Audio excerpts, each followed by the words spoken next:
ॐ कृशधरी महाचण्डी मुक्तकेशी वलिप्रिये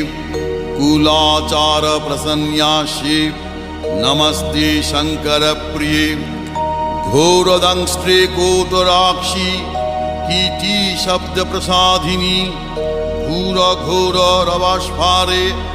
नमस्ते चित्तवासिनी बन्धुका पुष्पशङ्काशे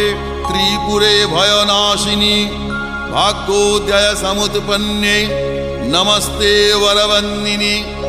जय देवी जगद्धात्री त्रिपुराद्ये त्रिदेवते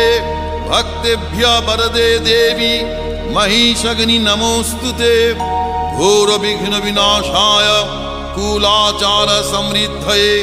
नमामि वरदे देवी मुंडमाला विभूषणे रक्तधारा